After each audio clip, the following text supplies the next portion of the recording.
Hello, this is Prince of Normand with 3-card reading for January 2014.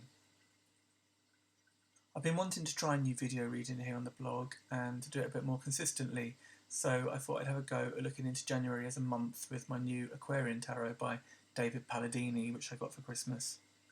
I've decided to break the month up into 3 parts, like any good story, so we have a beginning, a middle and an end. So, without further ado, let's look at the beginning of the month, which is now. I have drawn the 9 of Cups. I'm not so sure what to think about when I see this. Look at that guy sitting there, content with the cups all around him. He's often depicted as having a fuller figure in most decks, due to the abundance bestowed on him, so I can't help but thinking about my own diet when I look at him here. I really let things go over Christmas. Obviously, I had big Christmas dinners and a lot of turkey and pudding, but I also found room for crisps and chocolates and cakes and takeaways and many, many other treats. I guess that when it's Christmas, most people tell themselves that it's okay because you can cut out all the rubbish in the new year, which is pretty much what I was telling myself.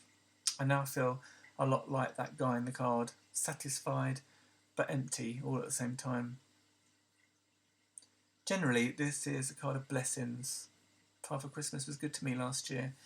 I received a wonderful new sewing machine, books about sewing and how to make monsters for kids, a dress pattern, and this Aquarian tarot deck, amongst other things. And the company was good too. Therefore, the start of the month should be one of gratitude. Aside from the lovely Christmas, which is pretty obvious, there are other blessings which we don't necessarily notice and take for granted.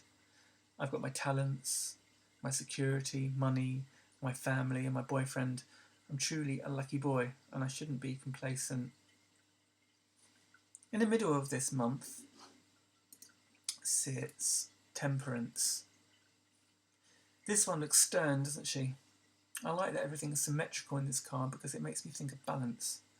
I'm not sure what is going on in the central illustration, but it makes me think of a middle path, which doesn't veer to either the left or the right. Whereas the first part of the month concerned abundance and excess, this card regards moderation. In terms of my diet and desires, it suggests that I'm not being pulled towards the excessive. That could mean overspending or maybe eating too much junk food. Generally, I need to relinquish my desire to gorge on things. I do like to spend, and without drinking or smoking being my vices anymore, I've become more interested in food. I've started to exercise again as a kind of New Year's resolution, but even with that, the card suggests exercising little and often rather than going over the top. The last card in the spread is the Moon. The end of the month looks that bit darker than the beginning. I've been suffering with anxiety and stress a little bit more often recently, so I wonder if this card is reflecting that. When I get in a state over work or personal problems, I can get confused and not be able to see things clearly. This is exactly how it is under the light of the moon. It clouds our focus and brings about illusion. I hope that the energy of this card does not bring about too much of a threat to my mental well-being for the end of this month. I guess that seeing it here is a way of remembering that illusions are not real. Things always seem worse at night, I remember being told as a kid. As another heads up, it could foretell my being deceived by a person or an organisation in some way at the end of January. I hope you've enjoyed sharing this reading with me. It's the veil of the moon here doesn't completely take me over. I hope to return with another video reading for February.